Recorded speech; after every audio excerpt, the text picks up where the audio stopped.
नमस्कार, मैं हूं आपके साथ प्रदीप आजाद। देश की नई हुकूमत के लिए अब 4 जून का इंतजार है कि हिंदुस्तान की आम आवाम क्या फैसला सुनाती है। हालांकि अभी कुछ जगह वोटिंग होना बाकी है, लेकिन कई राज्यों में वोटिंग का दौर पूरा हो चुका है और इन्हीं में से एक है राजस्थान।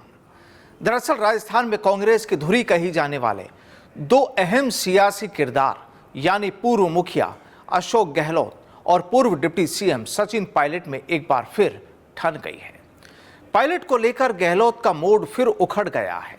हालांकि राजस्थान के इन दोनों ही सियासी किरदारों में आपसी विवाद कोई नया नहीं, करीब 5 साल गुजर चुके हैं, लेकिन एक बार फिर विवादों का पिटारा खुल गया है।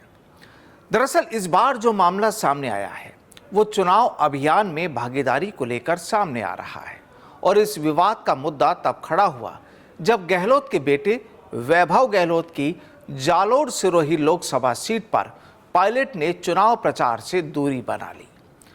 पायलट ने हाल ही में दावा किया था कि उन्हें जालोर में प्रचार के लिए आमंत्रित नहीं किया गया था, लेकिन इस बयान का गहलोत ने खंडन किया और इसे मूर्खतापूर्ण कह दिया। दरअसल एक इंटरव्यू में गहलोत ने कहा कि यह एक अनावश्यक मुद्दा है जिसे बढ़ा चढ़ाकर पेश किया गया है। चुनाव के दौरान इस तरह की टिप्पणी करने से कोई फायदा नहीं होता। यह आमंत्रित न किए जाने का मामला नहीं था, बल्कि मैंने न जाने का फैसला किया। इस तरह के बयान अनावश्यक हैं और इन्हें नहीं दिया जाना चाहिए। दरअसल यह विवाद पायलट के उस इंटरव्यू के बाद और बढ़ गया जिसमें उन्होंने जालोर सिरोही सीट पर प्रचार के लिए न बुलाए जाने पर असंतोष जाहिर किया था।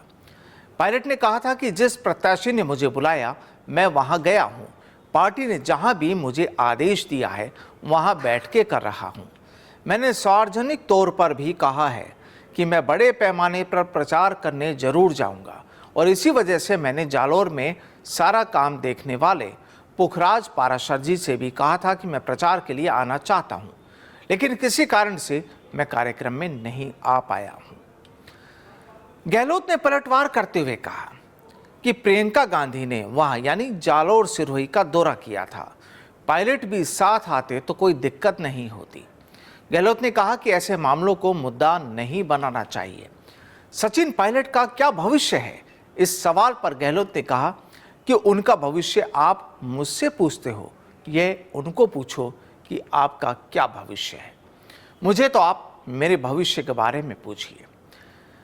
गहलोत ने कहा कि वो राजस्थान की 25 सीट में से 22 सीटों पर प्रचार के लिए गए हैं।